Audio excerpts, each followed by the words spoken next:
É uma ideia inconstitucional, absolutamente inconstitucional, é o princípio da publicidade, né? Você tem que ter transparência. Foi só o Cristiano Zanin receber críticas que o Lula veio com esse papinho, né?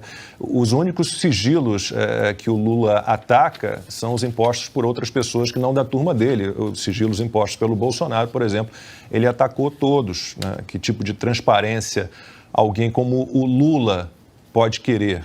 Não tem como. Eu tenho até aqui um tweet do Lula antes da eleição.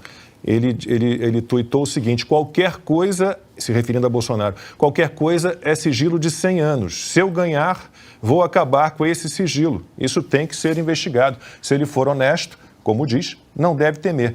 E aí o Lula foi eleito, ou levou a eleição, e a manchete no dia seguinte, ou nos dias seguintes, a posse dele governo coloca em sigilo dados sobre festão da posse do Lula. Então ele começou impondo sigilo já sobre as contas do que ele gastou na festança de posse. E os últimos 8 meses do Lula indicam claramente, né, que ele não gosta de transparência e que ele adora um sigilo. Bom, sigilo das imagens das câmeras do Palácio do Planalto, por exemplo, ele impôs como medida de segurança, do 8 de janeiro, inclusive, depois que acabou, as imagens acabaram vazando. Ele tem feito muitas reuniões, está aí o tweet ao qual eu me referi e a manchete da Veja sobre o sigilo que o Lula impôs às contas, a quanto nós todos, nós pagadores de impostos, gastamos na festa de posse dele.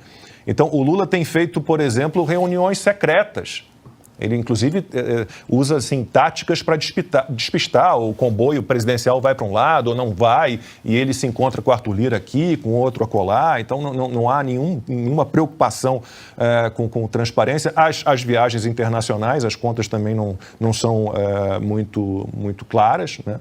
E a transparência, ela é inimiga, né, dos mentirosos, dos mal intencionados e dos incompetentes. E a gente está falando de alguém assim.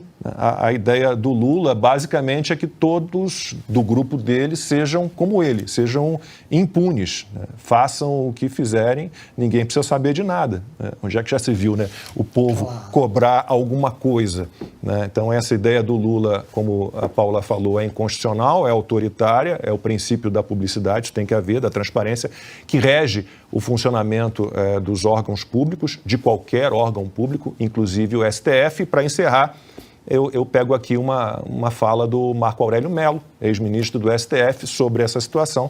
Ele resumiu bem: todo homem público tem que prestar contas. Fim de papo. As comitivas são enormes, os hotéis são sempre luxuosíssimos. E para quê, né? Para o Lula se indispor com os Estados Unidos, com a União Europeia, né? Se indispor com o Ocidente, no fim das contas, para o Lula falar mal de Israel e elogiar radicais palestinos, para o Lula abraçar o Irã, a Rússia, a China, para pedir dinheiro para socorrer os argentinos. A gente vai mais ou menos nisso, para entulhar o BRICS de ditaduras. Essas viagens, no fim das contas, elas só geram desastre para o Brasil, desastre. Elas não geram nada de bom, nem para o Brasil, nem para o mundo. Mas o PT, eu não sei se o Binha separou, eu mandei uma artezinha, o PT faz a sua propaganda. E há pouco tempo, os números estão até desatualizados, eu anotei aqui se não tiver arte para rodar. O PT fez uma artezinha lá, quanto custaram as viagens do Lula. Na época, acho que não... Está aí, não contabilizaram as últimas. Viagens custaram 24,8 milhões de reais. Aí você vai ver o asterisco ali, tá vendo o asterisco? Tá lá, exceto trecho aéreo.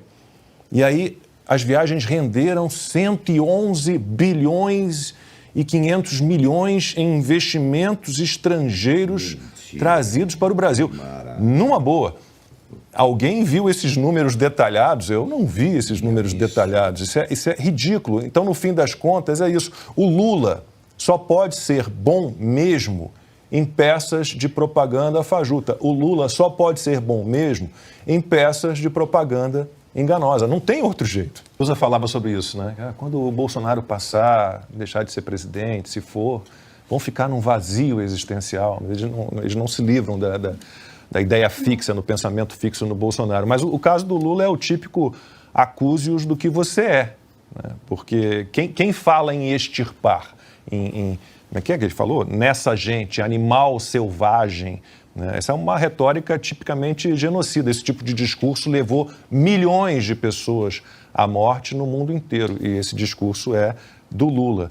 E se a gente pensar em tudo que o PT movimentou, vou falar movimentou, para dar uma aliviada, movimentou em corrupção, né, envolvendo estatais como a Petrobras, fundos de pensão, né, quantas pessoas passaram a viver em dificuldade, foram atiradas à pobreza por conta dessa roubalheira toda. Pobreza mata. Né? Quanto deixou de ser investido em saúde porque o PT estava ali, né, levando bilhões e bilhões e bilhões. Isso tudo tem que ser considerado. E o Lula tem um discurso de defesa de bandidos. Isso, obviamente, só incentiva o aumento da criminalidade. E com o aumento da criminalidade, aumenta, obviamente, a taxa de homicídios, mais gente morre.